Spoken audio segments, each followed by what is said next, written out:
ini masih di bawah pertumbuhan Provinsi Jawa Timur yang disampaikan oleh Pak Kepala Bidang tadi, yang 4,95%, jadi sedikit lagi sudah 5%, dan tentunya dalam rangka untuk cita-cita nasional seperti tadi yang saya sampaikan, bahwa pendapatan per kapita naik, tingkat kemiskinan turun, sehingga ini harus bagaimana caranya menumbuhkan wirausaha baru di Kabupaten Magetan, sehingga cita-cita dari RPJPN itu bisa kita implementasikan di Kabupaten Magetan.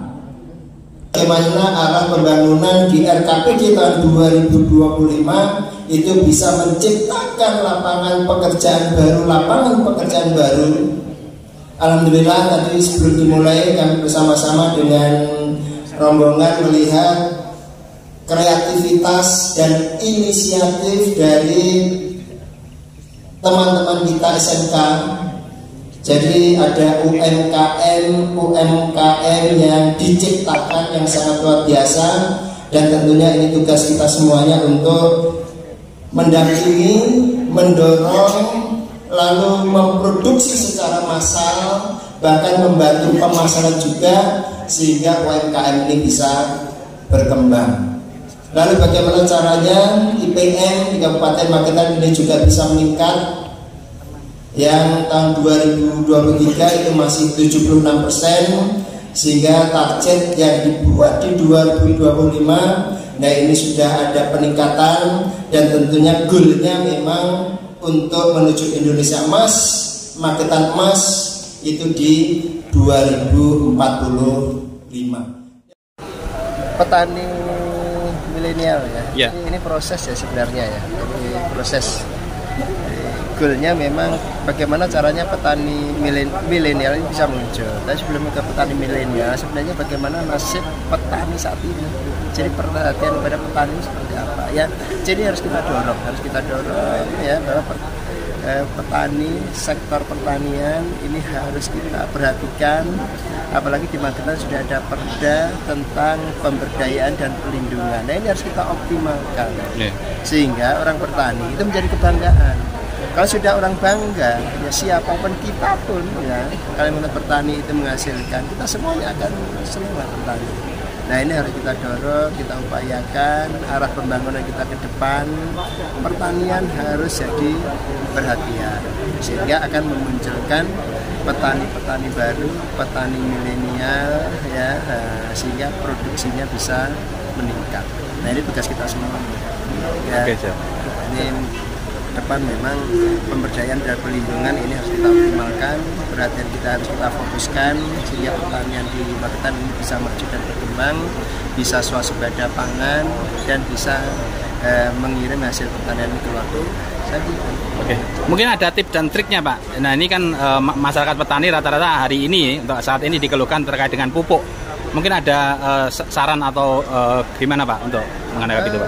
Kalau berkaitan dengan pupuk ya, jadi berkaitan dengan pupuk khusus di Kabupaten Magetan, dalam bentuk kendalanya di pupuk, makanya kita di pemerintah daerah Kabupaten bagaimana caranya mengupayakan ketersediaan pupuk ini bisa meningkat.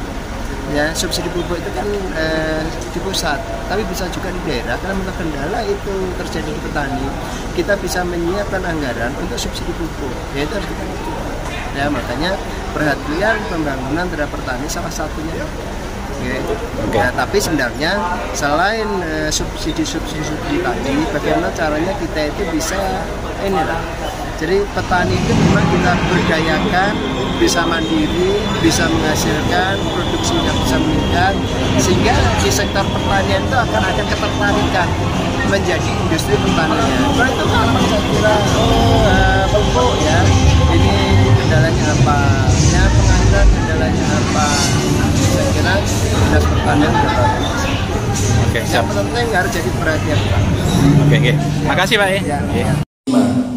Tentunya ada beberapa hal yang harus kita lakukan berkaitan dengan pokok-pokok pikiran dari DPRD. Ini merupakan bahan dari pembahasan antara eksekutif dan legislatif.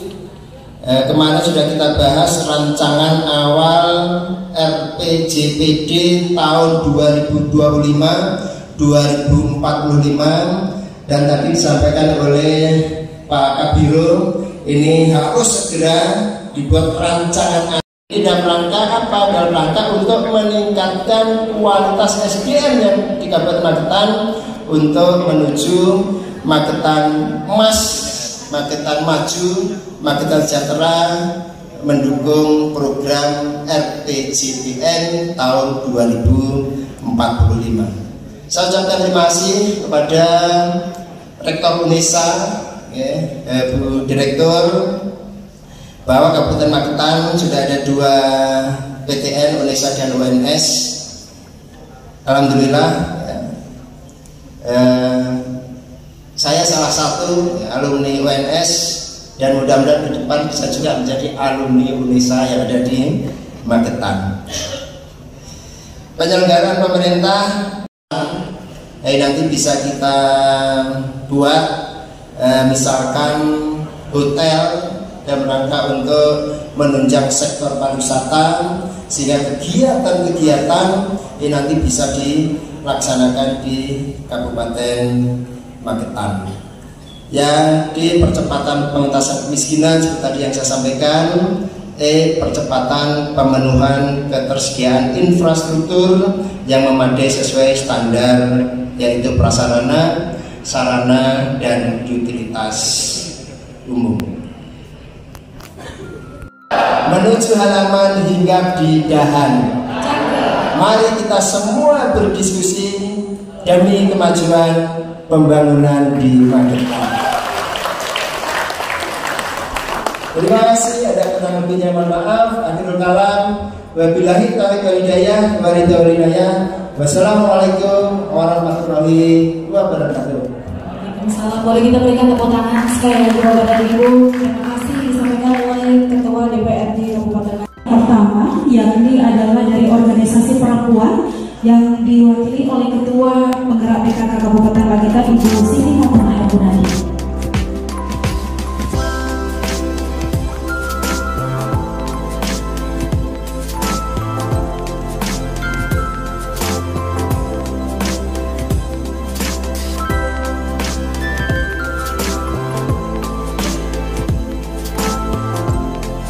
Selanjutnya yakni dari akademisi dalam hal ini pimpinan Ketua PSDKU UNESA Magetan, mohon izin Ibu Profesor Sarmini berkenan menandatangani.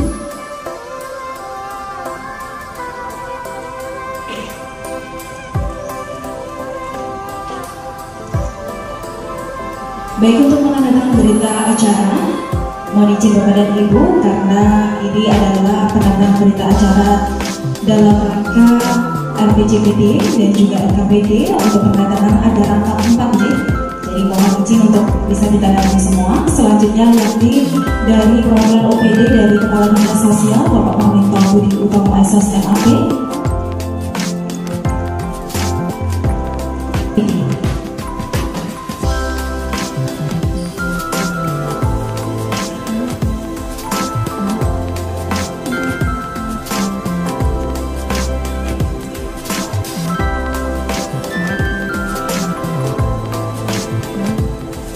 Selanjutnya dari Yayasan Bergerak di Bidang Disabilitas untuk Ketua Widaka Ibu Sri Gunarsi SPD.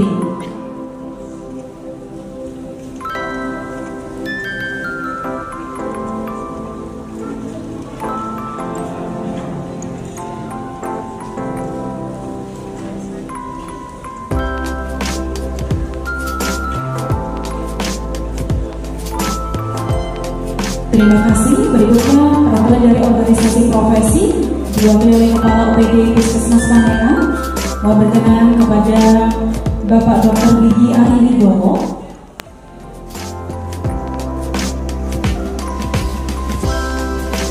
Saudara semua,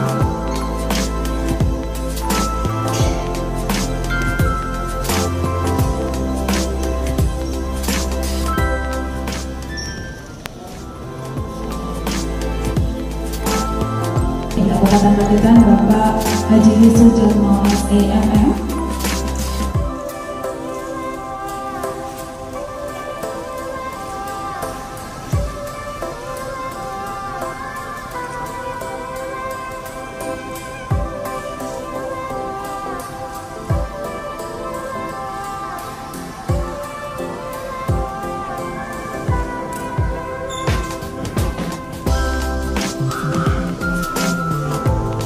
Terima kasih Bapak. Berikutnya yakni perwakilan dari Bapeda Provinsi Jawa Timur yang dalam hal ini dihadiri oleh Kepala Biro Administrasi Pembangunan. Mohon izin berkenan kepada Bapak Insinyur Sigit Pangantur KSI untuk berkenan menandatangani. Sekretaris Daerah Kabupaten Magetan, Bapak Dr. Andes Sarmawan.